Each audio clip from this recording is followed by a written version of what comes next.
André Adoul, la fin est proche. Chapitre 10. Aimer. Ne nous lassons pas de faire le bien, surtout envers les frères en la foi. Galates chapitre 6, versets 9 et 10. Dans la perspective de la venue de Christ, l'Écriture, à maintes reprises, invite les chrétiens à sortir de leur égoïsme. La fin de toute chose est proche, écrit l'apôtre Pierre. Soyez donc sages et sobres pour vaquer à la prière. Avant tout, ayez les uns pour les autres un ardent amour, car l'amour couvre une multitude de péchés.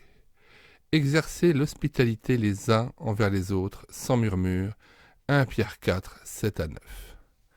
Ici, l'expression « avant tout » indique clairement que l'amour n'est pas une vertu accessoire. Paul, l'apôtre, est animé de la même pensée. Ne devez rien à personne si ce n'est de vous aimer les uns les autres, car celui qui aime les autres a accompli la loi. En effet, les commandements se résument dans cette parole. Tu aimeras ton prochain comme toi-même. L'amour ne fait point de mal au prochain. L'amour est donc l'accomplissement de la loi. Cela importe d'autant plus que la nuit est avancée, le jour approche. Romains 13, 8 à 12. Encore une expression à retenir ici. Cela importe d'autant plus, qui souligne, comme l'a fait Pierre, combien il est important d'aimer le prochain, surtout en pensant à l'avènement du Seigneur.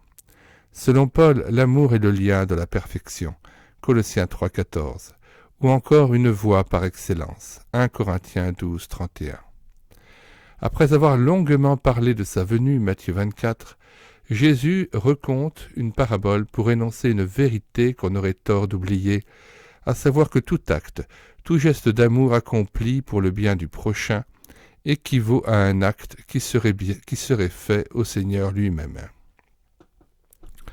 En vérité, je vous le dis, dans la mesure où vous avez fait cela à l'un de ces plus petits de mes frères, c'est à moi que vous l'avez fait. Mais alors, combien est terrible la menace lancée contre ceux qui sont restés insensibles à la détresse des autres. Retirez-vous de moi, maudits. Allez dans le feu éternel préparé pour le diable et pour ses anges. Matthieu 25, 40 à 41. Un avertissement à méditer avec sérieux.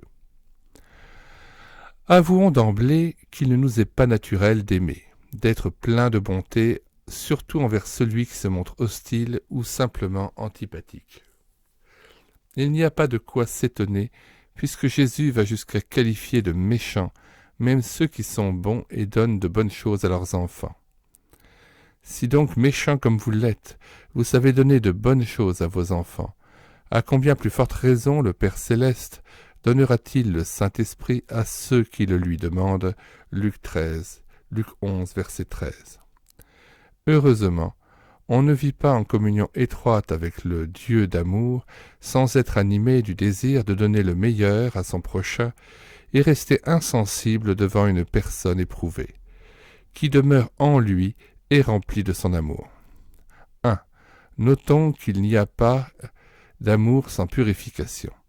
L'apôtre Jacques nous bouscule, lui qui affirme qu'on ne peut à la fois aimer et détester. C'est ou l'un ou l'autre. Si la rancœur habite mon cœur à cause de quelque tort subi, alors je ne puis aimer de l'amour du Seigneur, ni ma femme, ni mes enfants, ni mes parents. Quand bien même je m'appliquerai à leur témoigner beaucoup d'affection. Car autre est l'amour naturel, et autre l'amour, don de Dieu, fruit de l'Esprit. Par la langue, écrit l'apôtre, nous bénissons le Seigneur, notre Père, et par elle nous maudissons les hommes faits à l'image de Dieu. De la même bouche sortent la bénédiction et la malédiction. Il ne faut pas, mes frères, qu'il en soit ainsi. La source fait-elle jaillir par la même ouverture l'eau douce et l'eau amère? Un figuier, mes frères, peut-il produire des olives, ou une vigne des figues? De l'eau salée ne peut donc plus produire de l'eau douce. Jacques 3, versets 9 à 12. Donc je ne peux pas à la fois détester et aimer. C'est ou l'un ou l'autre.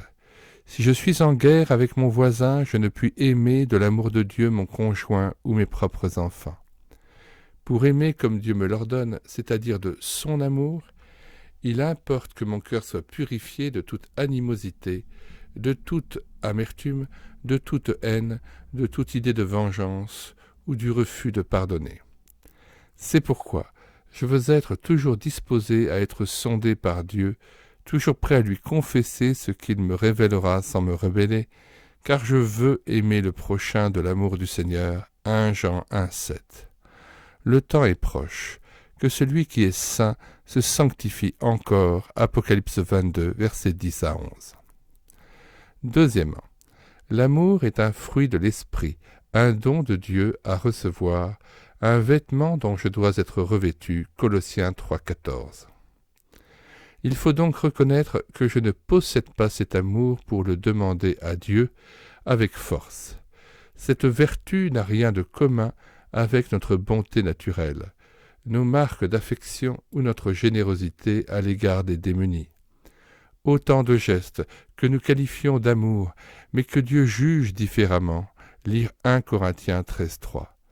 On peut donc s'illusionner et faire la charité, sans charité, sans avoir pour mobile l'amour vrai. Glisser une pièce à un mendiant, sans le regarder ni se préoccuper de sa peine, ce n'est pas l'aimer comme Dieu nous le demande. Ce geste apparemment généreux peut être fait pour soi, pour calmer sa conscience ou mériter une bénédiction. Être aimable, dévoué, affectueux, ce n'est donc pas nécessairement aimer si mes paroles ou mes actes ne procèdent pas d'un cœur lavé par le sang de Jésus-Christ. Ayons donc la volonté d'aimer comme Dieu veut que nous aimions. Pour cela, demandons-lui de nous revêtir de son amour, parce que nous sommes conscients d'en manquer.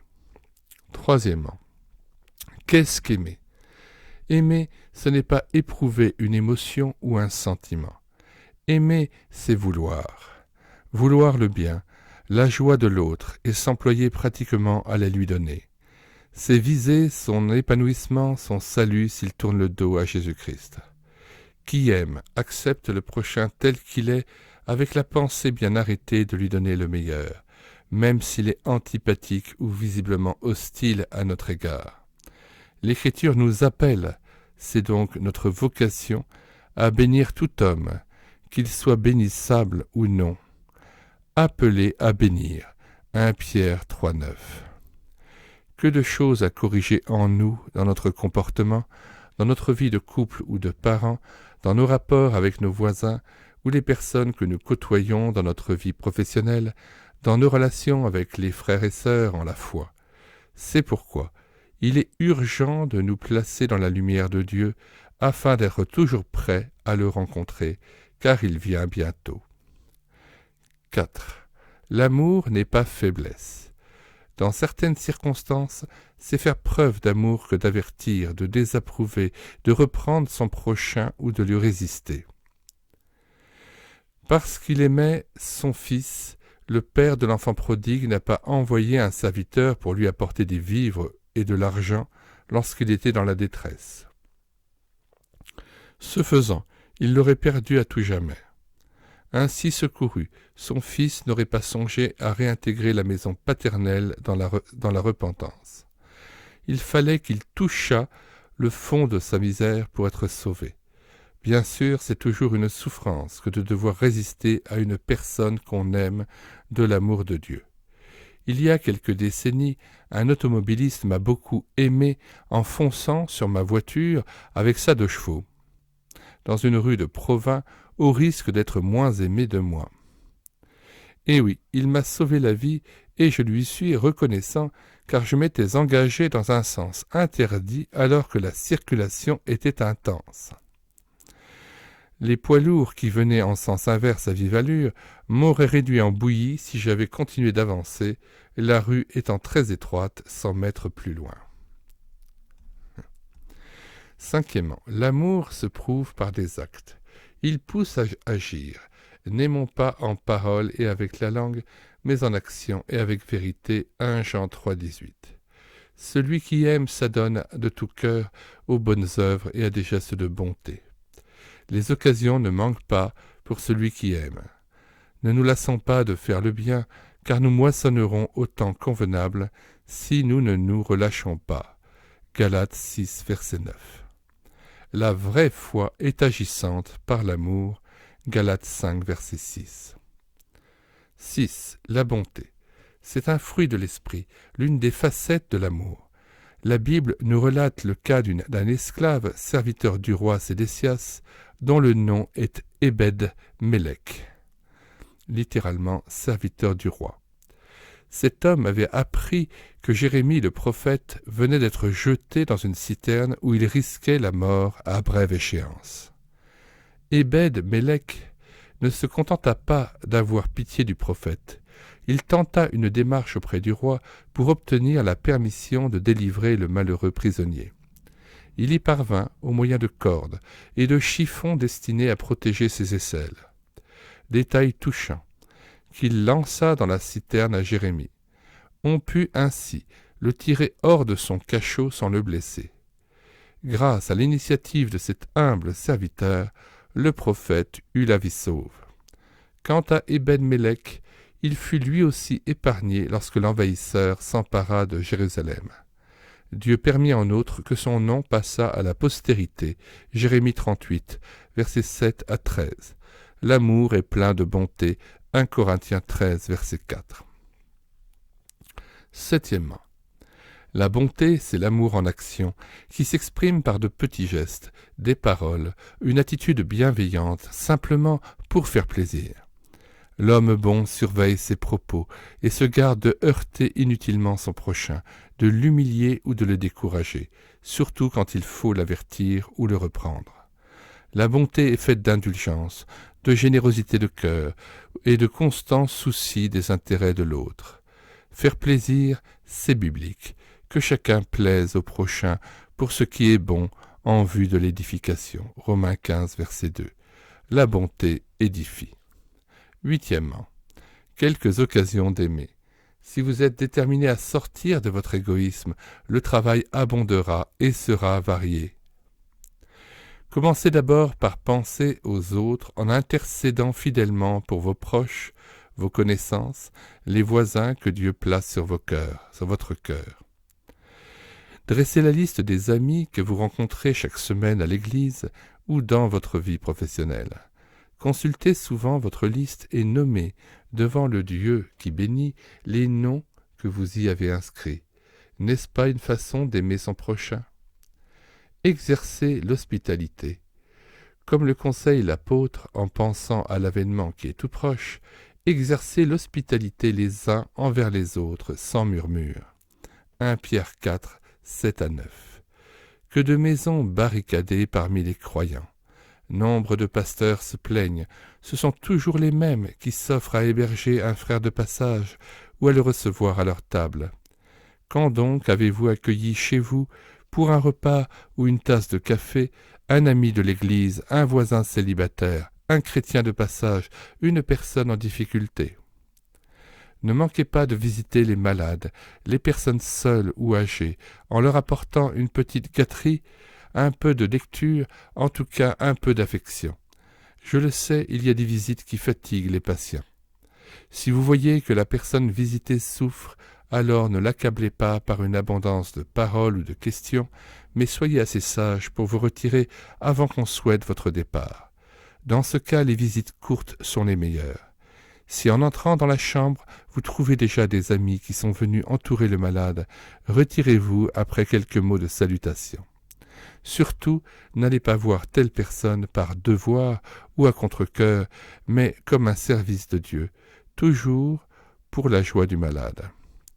Nous connaissons des chrétiens qui usent de leur plume pour soutenir et encourager des personnes isolées, dans le deuil, éprouvées ou simplement pour leur manifester un peu d'amitié.